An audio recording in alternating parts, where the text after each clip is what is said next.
दोस्तों, जय हिंद, जय भारत, हर हर Mahadev. Welcome to academy of geopolitics. तो आपको पता ही है कि अकेडमी ऑफ जियोपॉलिटिक्स में हम डेली जियोपॉलिटिकल अपडेट्स देते हैं और उनके इनसाइट्स भी बताते हैं। तो आज का जो हमारा जियोपॉलिटिकल अपडेट है वो इंडिया के संदर्भ में काफ़ी ज़्यादा ज़रूरी है। आज मैं कुछ ऐसी बातें आपके साथ डिस्कस करूँगा जो शायद आपको जियोपॉलिटिकली जिसके लिए आपको अवेयर होना बहुत ज़रूरी है। सबसे पहले मैं आपसे डिस्कस करूँगा कि फ्यूल के प्राइसेस को लेकर इंडिया में एग्जैक्टली क्या चल रहा है। दूसरा मैं आपसे डिस्कस करूँगा कि एलपीजी जो हमारे डोमेस्टिक एलपीजी यूज़ होते हैं, उनके प्राइसेज़ भी अभी तक सरकार ने नहीं बढ़ाए हैं, उसको लेकर क्या खबर आ रही है वो डिस्कस करूँगा। तीसरी खबर मैं आपको ये बताऊँगा कि कल तेलंगाना में अपनी एक पॉलिटिकल रैली के दौरान हमारे प्रधानमंत्री श्री नरेंद्र मोदी जी ने क्या ऐसा बताया लोगों को, किसके बारे में अवेयर करा, उसके बारे में आपके साथ मैं आज डिस्कस करूँगा।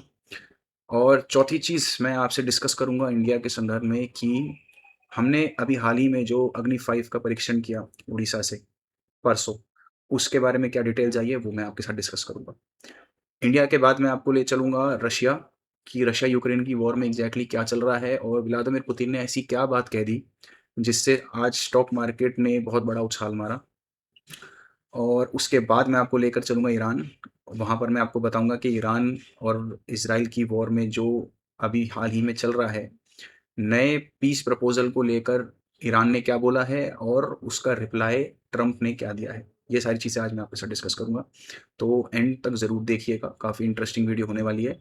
और वीडियो शुरू करने से पहले मैं आपको यही कहना चाहूँगा कि अभी तक अगर आपने हमारे चैनल को सब्सक्राइब नहीं किया है, तो प्लीज़ हमारे चैनल को सब्सक्राइब करें, बेल आइकन ज़रूर दबाएँ क्योंकि हम यहाँ पर आपको सभी जियोपॉलिटिकल न्यूज़ के अपडेट्स देते हैं विद इनसाइट्स। तो करते हैं आज की वीडियो की शुरुआत। वीडियो वीडियो की शुरुआत हम करेंगे इंडिया के साथ। ये 2 खबर आई हैं। सबसे पहले आई है पिंक टीवी की तरफ से और बिज़नेस टुडे की तरफ से। पिंक टीवी की खबर जो है वो 10 मई की है, बिज़नेस टुडे की आपकी 8 मई की है। पिंक टीवी कहता है कि fuel price hike India, petrol and diesel rates set to surge on May 15th। और यहाँ पर बिज़नेस टुडे भी यही कहता है कि petrol diesel prices likely to be hiked within a week, sources said. 8 है, 8 + 7 मोटा-मोटा 15 तारीख होता है। अगर ये वीक कह रहा है तो ये भी मोटा-मोटा 15 तारीख की ही बात कर रहा है। तो दोनों खबर यही कह रही है कि 15 तारीख से आपके फ्यूल के प्राइसेस बढ़ने वाले हैं। अब क्या अपडेट्स दी हैं वो एक बार हम इसमें देख लेते हैं। यहाँ ये कहता है पिंक टीवी कि Indian households are bracing for a financial squeeze as state owned oil marketing companies prepare for a significant upward revision in fuel and cooking gas prices starting 15th May। Consumer across the country are expected to see the first major retail price hike in nearly 4 years. The move comes as global crude oil prices continue to climb, driven by intensifying geopolitical tensions in West Asia, disruption in key maritime shipping routes. The breakdown expected price revision.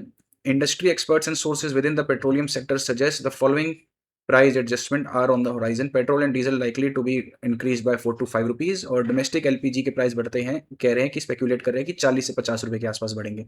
While the government and major players like Indian Oil, Bharat Petroleum and Hindustan Petroleum have cushioned the Indian market for global volatility for years, the current deficit has reached a breaking point. Public sector oil companies are reported incurring under recoveries amount to approximately 30,000 crore रुपए per month. 30,000 crore रुपए per month का नुकसान अभी ये companies झेल रही हैं per month. अब एक बार बिजनेस टुडे की सोच पढ़ लेते हैं क्या कह रहा है। With West Asia conflict continuing and crude prices remaining elevated, pressure on public sector oil companies is intensifying. The ongoing conflict in West Asia and disruption around the Strait of Hormuz has pushed global crude oil prices sharply higher, putting pressure on government and oil companies across the world. But despite crude rising nearly $70 per barrel to around 126, petrol prices in India have remained largely unchanged. ये वही prices आज भी हैं जो 28 फरवरी को थे जब युद्ध शुरू हुआ था। आज ये 8 मई के प्राइजेस हैं। ये आप सारे प्राइजेस हैं टैली करेंगे तो आपको वही मिलेंगे जो 28 तारीख को थे। मतलब कि सरकार ने 28 तारीख के बाद कोई भी फ्यूल के प्राइजेस में चेंजेस नहीं करी है। अब आप दोनों खबर में देखेंगे तो दोनों ने यही बोला है कि 15 तारीख के आसपास प्राइजेस सर्ज होने वाले हैं। पिंक टीवी कह रहा था कि 4 से 5 रुपए डीजल और पेट्रोल में बढ़ेगा और 40 से 50 रुपए एलपीजी में बढ़ेगा, जो कि डोमेस्टिक एलपीजी आता है 14 किलो वाला। इसमें इन्होंने रीज़न कोई नहीं बताया, रीज़न सिर्फ ये बताया कि क्योंकि ये सारी कंपनियाँ आज इतने टाइम से नुकसान झेल रही हैं, मोटा-मोटा 30,000 करोड़ रुपए पर मंथ का नुकसान झेल रही हैं, तो इस वजह से अब प्राइस 15 तारीख से बढ़ने वाले हैं। स्पेकुलेशन पहले ये भी हो रहा था कि इलेक्शंस जब असेंबली इलेक्शंस कंक्लूड हो जाएँगे, 29 तारीख को कंक्लूड हो गए थे, 4 तारीख को रिजल्ट आ गया था, जिसकी जहाँ सरकार बननी थी वो बन गई। ऑलमोस्ट सबके शपथ ग्रहण हो चुके हैं, 12 तारीख को असम का है, जो कि बीजेपी की सरकार फिर से आई है। केरला में अभी डिसाइड नहीं हुआ है कि सीएम किसका बनेगा, कौन बनेगा, कैसे टाइम डिसाइड होगा, ये अभी डिसाइड नहीं हुआ। तो 2 स्टेट्स को छोड़ के 3 स्टेट्स में शपथ ग्रहण हो चुका है और सरकार अपना काम करना चालू कर चुकी है। तो अब सब स्पेक्युलेट कर रहे हैं कि भाई प्राइसेस बढ़ने वाले हैं। गवर्नमेंट ऑफिशियल रिपोर्ट कुछ भी नहीं आई है, कहीं पर भी कोई ऐसा स्टेटमेंट नहीं आया गवर्नमेंट की तरफ से कि प्राइसेस बढ़ेंगे या नहीं बढ़ेंगे। अभी तक उन्होंने जितनी भी बार ये चीज़ सोशल मीडिया पे एयर हुई थी कि अब प्राइसेस बढ़ेंगे, 29 के बाद बढ़ेंगे, 4 के बाद बढ़ेंगे, सबने बार-बार यही बोला कि प्राइसेस बढ़ने की अफ़वाह आप मत फैलाइए। मेरा भी यही कहना है कि अभी तक गवर्नमेंट ऑफिशियल वेबसाइट में कोई भी ऐसा ज़िक्र नहीं आया है, ना ही किसी क्रेडिबल न्यूज़पेपर एजेंसी जो बड़ी होती है जैसे Hindustan time, times of India, Reuters, किसी ने भी ऐसी कोई खबर नहीं दी है कि प्राइसेस बढ़ने वाले हैं। ये छोटे न्यूज़पेपर एजेंसीज़ हैं जो ये ऐसा डाल रहे हैं, कई बार टीआरपी के लिए भी ये सब करते हैं। ऑफिशियली अभी किसी ने नहीं कहा है कि प्राइसेस बढ़ेंगे। अब मैं आपको अपनी स्पेकुलेशन या अपना जो राय है वो बताऊँगा कि एग्ज़ैक्टली क्या है। इतने दिन से प्राइसेस नहीं बढ़े हैं। $70 पर बैरल रेट था जब 28 तारीख को जंग शुरू हुई थी। 126 तक पहुंच गया था। आज 113 या $114 पर बैरल के हिसाब से रेट चल रहा है। मुझे ऐसा लगता है सरकार का ये मानना था कि जल्दी ही ट्रंप और ईरान के बीच में कोई डील हो जाएगी। जैसे ही कोई डील होगी, चाहे वो टेम्परेरी हो, जैसे कि टेम्परेरी अभी बात ये लोग कर रहे हैं कि हम 30 दिन के लिए स्ट्रेट ऑफ हॉर्मुज़ खोल देंगे, ब्लॉकेड हटा देंगे, शिप्स की आना-जानी कर देंगे। 30 दिन का हम टाइम देंगे और 30 दिन के दौरान हम अपनी बाकी जितनी भी टर्म्स हैं उसके बारे में बात करेंगे, जैसे यूरेनियम और ये सब। तो इंडिया की गवर्नमेंट भी यही सोच रही थी कि क्या पता इतने दौरान में टेम्परेरीली ये ब्लॉकेड हटा दें, सीज़फायर थोड़ा-सा परमानेंट हो जाए, तो क्या पता क्रूड के प्राइसेज़ गिर जाएँगे। तब तक के लिए हम ये सारा नुकसान झेल लेते हैं, कंपनीज को भी बोला गया, सरकार ने खुद भी झेला। अब लेकिन क्योंकि कुछ भी डील होती हुई नजर नहीं आ रही है, ना कि टेम्परेरी ना तो परमानेंट, तो हो सकता है, देखिए नुकसान काफ़ी ज़्यादा हो रहा है, प्राइसेस काफ़ी ज़्यादा सर्ज हुए हैं। सरकार का काम सिर्फ डीजल पेट्रोल का तो चलो ठीक है, एक बजट बनाया जाता है, लेकिन और भी कितनी चीज़ें इस टाइम पर सरकार की हो रही हैं। इंफ्रास्ट्रक्चर पे भी काफ़ी खर्चा हो रहा है, डिफेंस डील्स काफ़ी सारी हो रही हैं, प्लस जितनी भी योजनाएं चलती हैं जो सरकार चलाती है उसमें भी बहुत खर्चा हो रहा है, वेलफेयर ऑफ द पीपल भी देखना है। तो अगर इन सब में करते हुए डीज़ल और पेट्रोल में भी अगर ये लोग अपने तरफ से फंडिंग डालेंगे तो आपको पता है बहुत मुश्किल हो जाएगी। तो ऐसा मैं मानता हूँ कि पेट्रोल के प्राइसेस बढ़ेंगे ज़रूर, कब बढ़ेंगे ये देखने वाली बात है। जैसे-जैसे चीज़ें अनफ़ोल्ड होंगी मैं आपको ज़रूर बताऊँगा। फिलहाल चलते हैं हम अपनी अगली खबर की ओर जो कि कल तेलंगाना से आई थी। जब अपनी एक पॉलिटिकल रैली के दौरान मोदी जी ने बहुत बड़ी बात इंडियन सिटिज़न्स के लिए बोली थी। काफ़ी ज़रूरी है। ये रॉयटर्स की भी खबर है और रॉयटर्स की खबर के बाद मैंने यूट्यूब से ये वीडियो आपके लिए निकाली मोदी जी की। इसका लिंक मैं डिस्क्रिप्शन बॉक्स में डालूँगा ज़रूर, लेकिन मैं आपको थोड़ी बहुत सुनाऊँगा। सबसे पहले रॉयटर्स की खबर पढ़ लेते हैं। Modi urges limit on fuel use, travel and import to save forex. Indian prime minister Narendra Modi on Sunday urged a spate of measures including fuel conservation, work from home practices, and limit to travel and imports as surge in global energy prices put pressure on country foreign exchange reserves. People should prioritize to return to work from home and online meetings widely adopted during the COVID-19 pandemic, saying it would help India use less fuel, Modi said. In current situation, we must place great emphasis on saving foreign exchange, he said. Modi also asked people to use public transport such as metro and to carpool wherever possible to conserve fuel. India, the world's third largest oil importer and consumer, last month said there were no proposal to raise pump prices or diesel and gasoline, leaving it among the countries yet to raise prices despite the global surge. Modi urged people to avoid buying gold, which India spends on heavily during weddings, and to cut non-essentials overseas travel to at least 1 year for foreign exchange. He called families to reduce cooking oil consumption, describing that move as both healthy and patriotic. Modi also asked farmers to cut fertilizer. अब ये देखिए, सबसे पहले आप main बात आप देखेंगे कि वर्क फ्रॉम होम के लिए बोला है मोदी जी ने। वर्क फ्रॉम होम आपको पता ही है क्या करेगा। वर्क फ्रॉम होम फ्यूल को कम यूज करने पे मजबूर करेगा कि फ्यूल कम यूज होगा, ठीक है जी।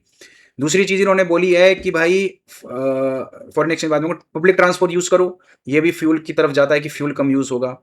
तीसरा ये कहते हैं कि भाई आपका जहां जहां पर कुकिंग ऑयल अपना रिड्यूस कुकिंग ऑयल कंजम्पशन कम से कम यूज करो, ये भी फ्यूल की कंजम्पशन कम करेगा। ये 3 तो हो गए फ्यूल वाले। अब मैं आता हूं आपका डॉलर से रिलेटेड कि डॉलर से रिलेटेड क्या क्या मेजर्स लेने को बोले हैं। सबसे पहले मोदी जी ने ये बोला है कि भाई अपना गोल्ड गोल्ड कम करो। Gold is directly related to dollar. कैसे, अभी मैं आपको बताऊंगा। दूसरी चीज़ मोदी जी ने बोली है कि फॉरेन एक्सचेंज, मतलब कि बाहर जो ट्रिप्स मारने आप लोग जाते हैं वो कम करिए। ये भी डायरेक्ट डॉलर से रिलेटेड है क्योंकि इसमें फॉरेन एक्सचेंज बहुत ज़्यादा होता है। अब अगर आप बात करते हैं कि फर्टिलाइज़र फर्टिलाइज़र फिर से जाता तो ये कहीं न कहीं पेट्रोलियम प्रोडक्ट्स के, क्योंकि अभी हम इंपोर्ट करते हैं, तो इसको भी मैं फ्यूल में डालूँगा। अब मोदी जी ने ये बोला है कि भाई डॉलर अपना पेट्रोल ना कम यूज़ करने का भी एक तरीके से डॉलर पे जाता है, जितना, क्योंकि जितना कम आप फ्यूल यूज़ करोगे, उतना ही कम आपको डॉलर देना पड़ेगा। और डॉलर को प्रिज़र्व करना इस टाइम गवर्नमेंट की प्राथमिकता है, क्योंकि डॉलर इस टाइम बहुत ज़्यादा ज़रूरी है। जितना डॉलर का रिज़र्व आपके पास होगा, उतना ही आप क्रूड ऑयल बाहर से खरीद पाएँगे, चाहे जिस भी दाम में मिलेंगे। डॉलर का पर्याप्त आपके पास मात्रा में अगर रिज़र्व होंगे, तभी आप कामयाब हो पाएँगे और फ्यूल खरीद पाएँगे। दूसरी चीज़ मैं ये बोलता हूँ कि आपका जो फॉरेन एक्सचेंज तो आप डायरेक्ट समझ ही गए होंगे। बाहर जितना ज़्यादा जाओगे, आपको फॉरेन एक्सचेंज करना, करेंसी उतना करना पड़ेगा। अगर तो आप जैसे चाइना, जापान जैसी कंट्रीज़ में जा रहे हो, तो उनकी तो खुद की करेंसी है, तो कोई ज़्यादा दिक्कत आएगी नहीं। लेकिन कई कंट्रीज़ ऐसे होती हैं, यूएसए की तो डॉलर है ही है, और भी कई कंट्रीज़ ऐसे हैं जिनकी करेंसी जो होती है, वो डॉलर ही होती है। तो मोदी जी ये कह रहे हैं कि भाई आप शादियों में, हमारे यहाँ पर एक ट्रेंड बन चुका है कि हम लोगों को बाहर जाके शादी करनी है, डेस्टिनेशन वेडिंग करनी है, या फिर हनीमून्स के लिए बाहर जाना है। तो मोदी जी ने कहा है कि 1 साल तक आप अपने आप को इस चीज़ से रिस्ट्रिक्ट करिए, ताकि डॉलर कम से कम इस्तेमाल हो। दूसरी चीज़ मोदी जी ये कह रहे हैं कि भाई हैवी गोल्ड बाय करना बंद करिए, जो कि ज़्यादातर इंडियंस करते ही करते हैं, क्योंकि इंडियंस जो हैं, वो गोल्ड के सबसे ज़्यादा रिज़र्व इंडियंस के पास है। वर्ल्ड में, पूरे वर्ल्ड में सबसे ज़्यादा गोल्ड के रिज़र्व्स इंडियन के पास होते हैं। क्योंकि वो शादियों में बहुत ज़्यादा खरीदते हैं, सेविंग करने में बहुत ज़्यादा बिलीव करते हैं, क्योंकि पीछे से ही प्राथमिकता आई है कि भाई गोल्ड हमने अपने पास रखना ही रखना है। तो सबसे पहले बात है कि गोल्ड को कम से कम तो मोदी जी इस चीज़ पे बहुत एम्फसाइज़ कर रहे थे कि भाई आप 1 साल के लिए अपने आप को रिस्ट्रिक्ट करें गोल्ड खरीदने से। क्योंकि क्या होता है ना, जब सिटिज़न्स गोल्ड खरीदते हैं, तो आपका गोल्ड खरीदना डायरेक्टली डॉलर के रिज़र्व को कम करता है। डॉलर का रिज़र्व जैसे ही कम होगा, आपकी जो करेंसी है वो भी कमज़ोर होगी, वो टूटेगी। जिसकी वजह से आप जब भी नया परचेज़ करने जाएँगे गोल्ड का, वो आप पिछली बार से महँगा ही खरीदेंगे, क्योंकि आपने जब पिछली बार खरीदा, उसकी वजह से डॉलर का रिज़र्व कम हुआ, डॉलर का रिज़र्व कम होने से आपकी करेंसी डाउन हुई। तो आप अपनी करेंसी में क्योंकि गोल्ड खरीदेंगे, तो आपको ऑब्वियसली पिछली बार से महँगा ही मिलेगा। क्योंकि इतने टाइम से कोई ऐसी दिक्कत हो नहीं रही थी, कोई ऐसे क्राइसिस नहीं थे। लेकिन अब क्राइसिस का टाइम है, तो एक-एक डॉलर को प्रिज़र्व करना और एक-एक आउंस ऑफ गोल्ड को प्रिज़र्व करना इस टाइम सरकार की प्राथमिकता है। जिसकी वजह से ये सारे मेजर्स लेने के लिए मोदी जी अपने सिटीज़न्स को कह रहे हैं। मतलब हमको एज़ ए भारतीय हम सबको ये कह रहे हैं कि आप इस चीज़ पे थोड़ा ध्यान दें। दूसरी चीज़ इन्होंने ये भी बोला कि आप अपना फ़ॉरेन का जाना थोड़ा-सा 1 साल के लिए रिस्ट्रिक्ट करें। उससे क्या होगा, आप फ़ॉरेन नहीं जाएँगे, तो आपको करेंसी एक्सचेंज करने की ज़रूरत नहीं पड़ेगी, करेंसी एक्सचेंज की ज़रूरत नहीं पड़ेगी, आपको डॉलर्स की ज़रूरत नहीं पड़ेगी। डॉलर्स की ज़रूरत नहीं पड़ेगी, ऑब्वियसली डॉलर बचेगा, और फिर वही साइकिल फिर से शुरू हो जाएगी, डॉलर ज़्यादा जाएगा, रुपीज़ कम होएगी, आपकी चीज़ें महँगी होंगी। तो ये पूरा एक ही कॉइन के एक-एक कॉइन के 2 पहलू हैं ये। गोल्ड भी और आपका बाहर का घूमना भी। तो इस चीज़ के लिए बोला है कि आप थोड़ा-सा इस चीज़ को कम करें, ताकि 1 साल के लिए हम अपने आप को स्टेबलाइज़ कर सकें, जितनी भी सिचुएशन अभी चल रही है। दूसरी चीज़ इन्होंने ये बोला कि फ्यूल कम से कम यूज़ करें। चाहे फ्यूल में आप अपना कुकिंग ऑयल कम से कम यूज़ करें, ट्रांसपोर्टेशन में फ्यूल कम से कम यूज़ करें, गो टुवर्ड्स ईवी, जितना जा सकते हो ईवी की तरफ जाएँ, कारपूल कराएँ। आप जहाँ जिस सिटीज़ में रहते हैं, अगर मेट्रो है तो प्लीज़ यूज़ मेट्रो, और एनी अदर आपके जितने भी पब्लिक ट्रांसपोर्ट है, उसको यूज़ करना शुरू करें। तो जितने भी मेजर्स एज़ अ सिटीज़न आप लोग ले सकते हैं, आप ज़रूर लें, ताकि कम से कम फ्यूल का इस्तेमाल हो, और कम से कम फ्यूल के इस्तेमाल से आपके यहाँ पर फ्यूल बच सके, और सरकार को फ्यूल का आयात कम से कम करना पड़े। ये सारी चीज़ें मोदी जी ने कल अपने पॉलिटिकल रैली में ये सारी चीज़ें बोली थी। अब ये वीडियो है जो उन्होंने कल बोला था, वैसे तो ये वीडियो है 19 मिनट का, काफ़ी बड़ा वीडियो है। इसका लिंक मैं डिस्क्रिप्शन बॉक्स में डाल दूँगा। आपको पूरी वीडियो देखनी है, आप देखना। मैं बहुत छोटा-सा ग्लिम्प्स आपको इस वीडियो का दूँगा, स्टार्टिंग का। साथियों, आज भारत तेजी से विकसित होने की लक्ष्य की तरफ आगे बढ़ रहा है, लेकिन इस समय भारत कई विराट चुनौतियों का मुकाबला भी कर रहा है। साथियों, कोरोना काल के दौरान ही दुनिया सप्लाई चेन के बहुत बड़े संकट से घिर गई थी। कोविड के बाद यूक्रेन में युद्ध शुरू हो गया, उसने दुनिया की परेशानियां और बढ़ा दी। फूड, फ्यूल, फर्टिलाइजर, इन तीनों चीजों पर गंभीर प्रभाव पड़ा। बीते 5-6 वर्षों में इस संकट से निपटने के लिए हमारी सरकार निरंतर प्रयास कर रही है। आपको याद होगा, उस समय और आज भी फर्टिलाइजर की एक-एक बोरी दुनिया में 3-3 हजार रुपये में बिक रही थी। एक बोरी का 3,000 रुपया, कितना? आप बताएंगे एक बोरी का कितना? आंकड़ा नहीं, बोलिए मुंह से। 3,000 रुपया एक बोरी का कितना? एक बोरी का कितना? एक बोरी का कितना? और भारत के किसानों को वही खाद की बोरी 300 से भी कम रुपये में दी जा रही है। 3,000 के सामने 300 रुपये में। सप्लाई चेन की इन मुश्किलों के बीच पिछले 2 महीने से हमारे पड़ोस में ही इतना बड़ा युद्ध चल रहा है। इसका असर पूरी दुनिया पर पड़ा है और भारत पर तो और भी गंभीर असर हुआ है। साथियों, भारत के पास बड़े बड़े तेल के कुएं नहीं है। हमें अपनी जरूरत का पेट्रोल, डीजल, गैस, ये सब बहुत बड़ी मात्रा में दुनिया के दूसरे देशों से, बाहर से मंगाना पड़ता है। युद्ध की वजह से पूरी दुनिया में पेट्रोल, डीजल, गैस और फर्टिलाइजर के दाम बहुत अधिक बढ़ चुके हैं, आसमान को भी पार कर गए हैं। अड़ोस पड़ोस में देशों में क्या हाल है वो तो अखबारों में आता है। भारत सरकार इस युद्ध के पिछले 2 महीनों से देशवासियों को इस संकट से बचाने के लिए लगातार प्रयास कर रही है। नागरिकों पर बोझ न पड़े, इसके लिए सरकार सारा बोझ सरकार खुद अपने कंधे पर उठा रही है। लेकिन साथियों, जब सप्लाई चेन पर संकट लगातार बना रहे तो हम कितने भी उपाय कर लें, मुश्किलें बढ़ती ही जाती है। इसलिए अब देश को सर्वोपरि रखते हुए, मां भारती को सर्वोपरि रखते हुए हमें एकजुट होकर के लड़ना होगा। हमें याद रखना है, देश के लिए मरना ही सिर्फ देशभक्ति नहीं होती है। देश के लिए जीना और देश के प्रति अपने कर्तव्यों को निभाना, वो भी देशभक्ति होती है। इसलिए वैश्विक संकट के इस समय में हमें कर्तव्यों को सर्वोपरि रखते हुए कुछ संकल्प लेने होंगे और उन संकल्पों को पूरे समर्पण भाव से पूरा करना होगा। जैसे एक बड़ा संकल्प है पेट्रोल डीजल का संयम से इस्तेमाल करना। साथियों, हमें पेट्रोल डीजल का उपयोग कम करना होगा। शहरों में जहां मेट्रो है वहां हम तय करें कि हम मेट्रो का ही उपयोग करेंगे, ज्यादा से ज्यादा मेट्रो में ही जाएंगे। अगर कार में ही जाना जरूरी है तो फिर कार पूल करने का प्रयास करें और भी लोगों को साथ बिठा लें। अगर हमें कहीं सामान भेजना हो तो कोशिश करनी है कि वह ज्यादा से ज्यादा रेलवे गुड्स। तो आपने ये चीज़ देखा, मोदी जी यही कह रहे हैं कि भाई विदेशी मुद्रा को बचाना बहुत ज़रूरी है।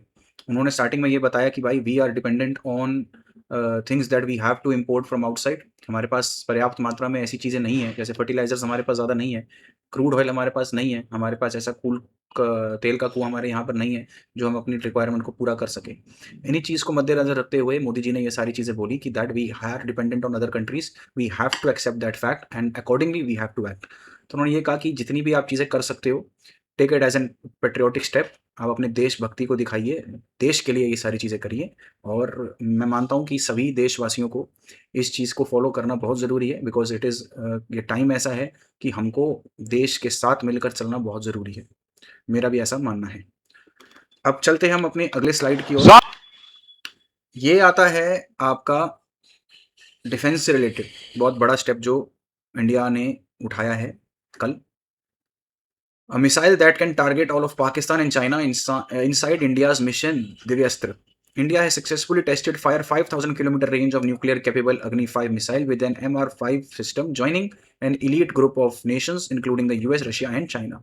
Exactly a year after Operation Sindoor, India demonstrated its strategic strike capability by successfully test firing the nuclear capable Agni 5 ballistic missile with multiple warheads. This indigenously developed missile with a range of 5,000 km can target not only Pakistan and China but also rest of the Asia and selected region in Europe. ये मैं आपको map दिखाऊंगा next में, पूरा है मेरे पास। The intercontinental ballistic missile equipped with a multiple independently targeted re-entry vehicle system was test launched by Odisha APJ Abdul Kalam Island on May 9 under mission Devyastra, according to the Defense Ministry. While the ministry described it as an advanced Agni missile with MR5 sources told PTI it was specifically Agni 5. Agni 5 क्या है? It is a canister launch missile with a mated warhead in a ready to fire configuration. It is hermetically sealed. Canister protected it from environmental factor while providing the strategic forces command with operationally flexible. This allow missile to be stored for extended period, quickly transported by rail and road, launched from virtually any location. ये सबसे बड़ी इसकी बात है. अब यही है कि इंडिया टेस्टेड अग्नि 5 with MR technology in March 2024, followed by another successful launch in August 2025. Previously, the country had completed testing of missile 1 to 4 700 से 3500. जो 1 थी उसकी लिमिट थी 700 किलोमीटर. 4 जो अग्नि 4 थी उसकी थी 3500 किलोमीटर. अग्नि 5 जो हमारा आया है वो आया है 5000 किलोमीटर का. अग्नि 5 आया है 5000 किलोमीटर का. अब अगर हम दिव्यास्त्र की बात करें तो ये बिग डील क्यों है? MR5 technology called mission Divyastra was developed by Defense Research and DRDO with support of industry partner. It allows a simple missile to carry 3 to 4 nuclear warheads, each program to follow different speeds and trajectories, enabling them to strike multiple targets separated by hundreds of kilometers. The capability is applicable to both ICBM submarine launched. ICBM तो ये हो गया आपका ये inter continental ballistic missile, मतलब कि आप road से किसी भी अपना जो हमारे जैसे ट्रक्स होते हैं उसके थ्रू आप बैलिस्टिक मिसाइल को आप लॉन्च कर सकते हो. दूसरा सबमरीन के थ्रू भी आप इसको लॉन्च कर सकते हो. यहाँ पर लिखा है ना कि you can use it virtually from any location. ये इसका बहुत बड़ा पॉजिटिव पॉइंट है जो कि करा है. ये वीडियो है, ये उड़ीसा से कई लोगों ने वहाँ से आइलैंड से खींची थी. ये ऐसी हमारी मिसाइल जाती है. अगर आपको याद हो, ऐसी ही मिसाइल आपके जब पिछले साल ईरान पर अटैक हुआ था, ईरान ने भी ऐसी ही मिसाइल, हाइपरसोनिक मिसाइल दिखाई थी. उसकी भी नई ही थी जो वो दिखा रहा था. अग्नि 5 भी कुछ ऐसा ही है. By deploying multiple warhead alongside decoys, MR5 can overwhelm and confuse enemy air defense system, significantly increasing the difficulty of intercepting incoming missiles. अब मैं आपको इसका अगर मैप दिखाऊं तो ये देखिए, ये रहा इंडिया. यहाँ से टेस्ट हुआ उड़ीसा से. ये पूरा रेंज है जहां पर इसकी रेंज इस टाइम आ रही है 4790 किलोमीटर. चाइना तो आ ही रहा है, पाकिस्तान तो ऑब्वियसली है ही है, रशिया भी रेंज में है, पोलैंड भी रेंज में है और सूडान भी रेंज में. ये सारा कुछ आ रहा है. टर्की भी है इसमें, टर्की का एग्जैक्टली बार बार नाम ले रहे थे. तो ये सारे हमारे रेंज में आ रहे हैं. 3 हमारे एडवाइजरी इस टाइम में 3 ही है मोटा मोटा. चाइना है, पाकिस्तान है और टर्की है, जो कि पाकिस्तान को बार बार सपोर्ट करता है, हमारे अगेंस्ट जाता है. तो यही 3 है. इन तीनों को रेंज में अब हमने अग्नि 5 के सक्सेसफुल लॉन्च से इनको अपनी रेंज में हमने ले लिया है. बहुत बड़ी डील है ये, छोटा काम नहीं है. हमारा लास्ट जो आपने देखा कि अग्नि 4 जो था वो 3500 किलोमीटर का था जो उसकी रेंज थी. इसको 4790 मोटा मोटा 5000 की रेंज में इसको हम ले आए हैं. That is a very big deal for us and we should congratulate DRDO for this वो सक्सेसफुल ट्रायल ऑफ अग्नि 5. अगली खबर पे अगर हम चलते हैं, अगली खबर आती है आपकी रशिया की.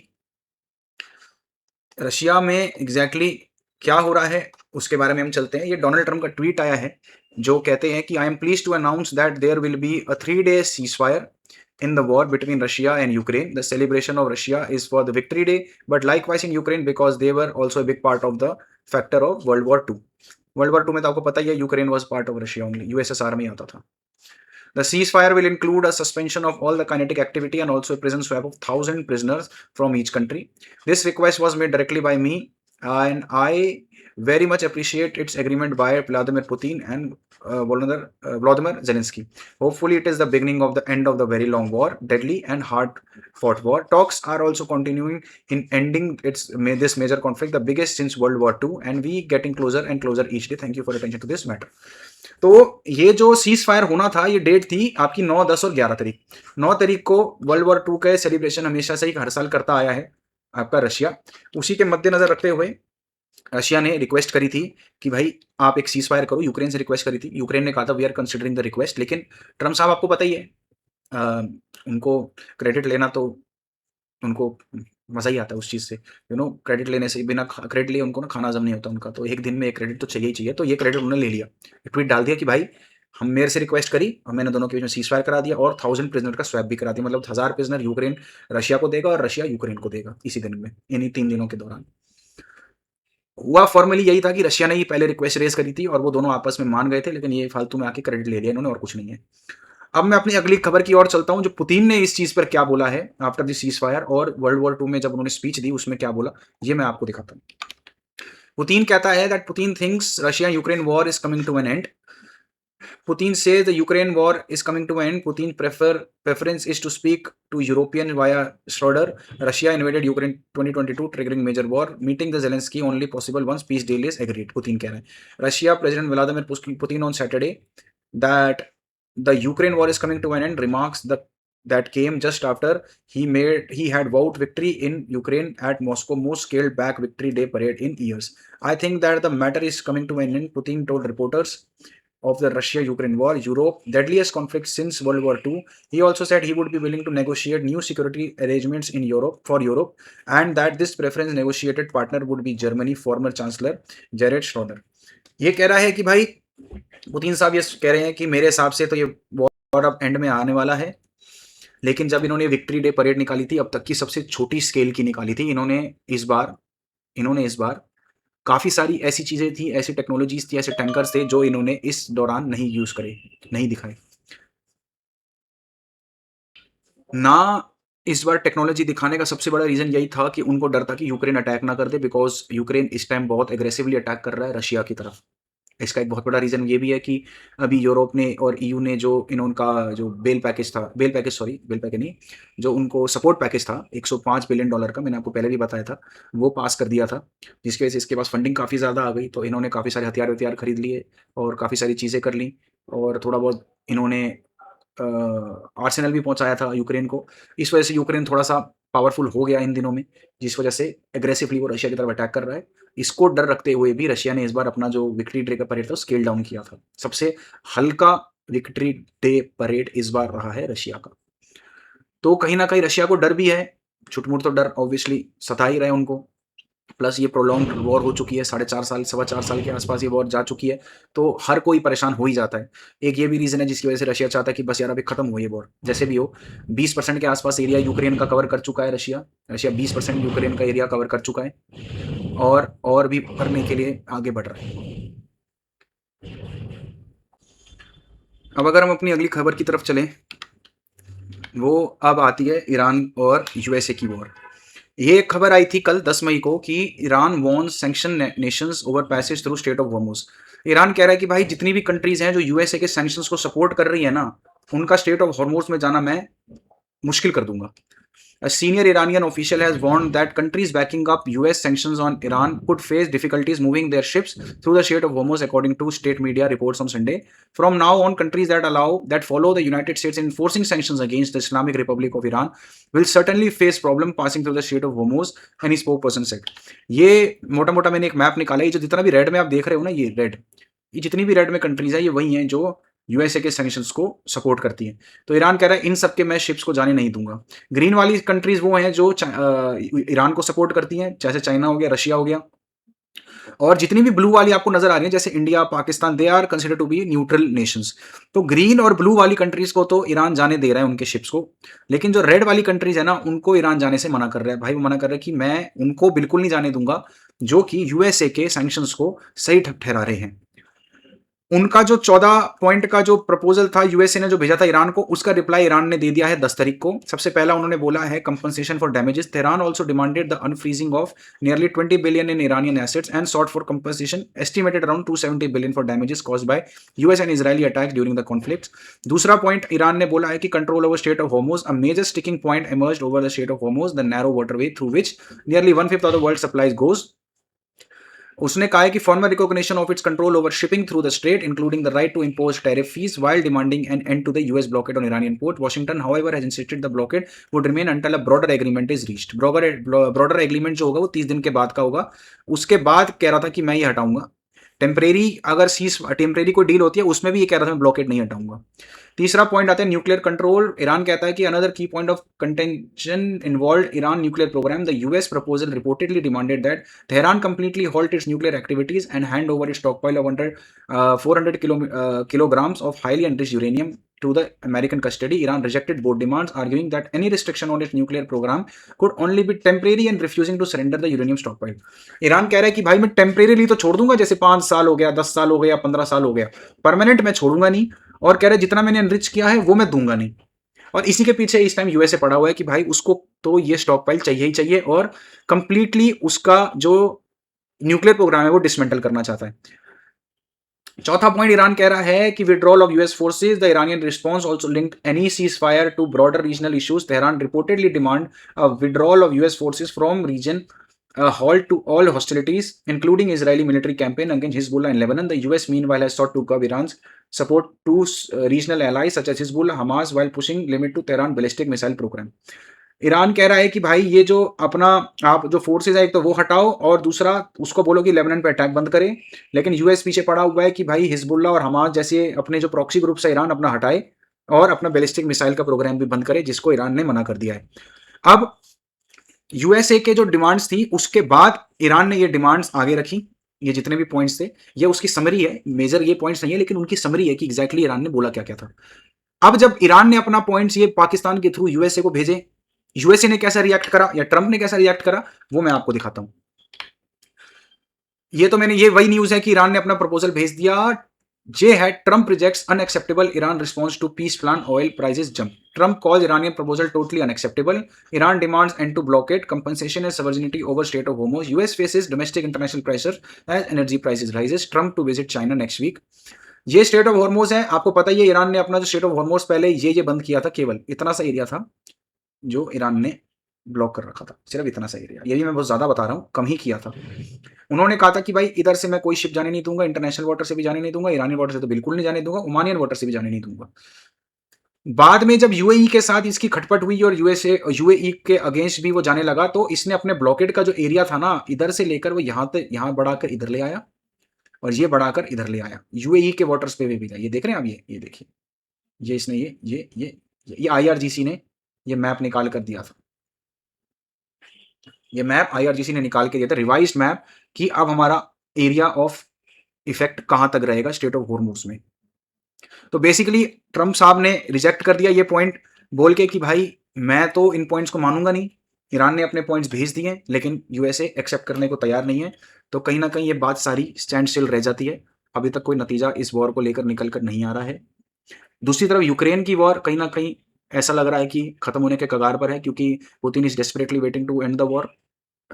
और आपको पता है ये जेलेंस्की पुतिन से थोड़ा कम डेस्परेट है, क्योंकि उसको पता है कि जैसे ये वॉर खत्म होगी उसका कोई रेलेवेंस नहीं रहेगा। Election will be held in Ukraine, and as soon as elections are held in Ukraine, अगर जेलेंस्की ने ऐसी कोई जीत नहीं दिखाई जो कि प्रेजेंटेबल हो to the nation, the country will smash him out, उसको हटा दिया जाएगा, दूसरा नेता आएगा, जो कि आपको पता है किसी भी नेता को एक्सेप्टेबल नहीं है। तो I think so Putin is much more desperate than Zelensky right now is. एक तो करप्शन इस वॉर की वजह से यूक्रेन में काफ़ी ज़्यादा बढ़ गया, ये मैंने आपको पहले भी बताया हुआ है। तो कहीं ना कहीं यूक्रेन वॉर तो लड़ रहा है, नुकसान तो उसको हो रहा है, लेकिन politically they are very much gaining from this war. So I don't think so Zelensky is very much desperate to end this war, but Putin right now is, and he is working towards ending this war. Putin भी और Trump भी। तो आज की video में मैंने आपको ये बताया कि एग्जैक्टली इंडिया में फ्यूल प्राइसेस बढ़ेंगे या नहीं बढ़ेंगे। दूसरी बात मैंने आपको बताई कि मोदी जी ने कल अपने पॉलिटिकल रैली में क्या बोला, इट इज़ सिटीजन से क्या रिक्वेस्ट करी कि उनको इस दौरान क्या करना चाहिए और कैसे अपनी कंट्री को सर्व करने के लिए आप क्या कर सकते हो इस मुश्किल दौर के दौरान। तीसरी चीज़ मैंने आपको ये बताई, अग्नि 5 का सक्सेसफुल डीआरडीओ ने परीक्षण करा, और अब हमारी जो मिसाइल रेंज हो गई है वो 5000 किलोमीटर तक बढ़ गई है, 3500 से 5000 तक पहुंच गए हम। फिर मैंने आपको रशिया यूक्रेन वॉर के बारे में ये बताया कि Russia is desperately waiting to end this war. फिर मैंने आपको ईरान के बारे में बताया कि ईरान ने जो अपना नया प्रपोजल भेजा है वो क्या है, और ट्रंप ने उस प्रपोजल से क्या रिएक्ट करा। आशा करता हूँ आपको वीडियो पसंद आई होगी। अगर पसंद आई है तो प्लीज़ हमारी वीडियो को लाइक करें, हमारे चैनल को सब्सक्राइब करें, क्योंकि हम एकेडमी ऑफ जियोपॉलिटिक्स में आपको डेली जियोपॉलिटिकल अपडेट्स देते हैं और उनके इनसाइट्स भी बताते हैं। तो मिलते हैं अपनी अगली वीडियो में, तब तक के लिए जय हिंद, जय भारत, हर हर महादेव।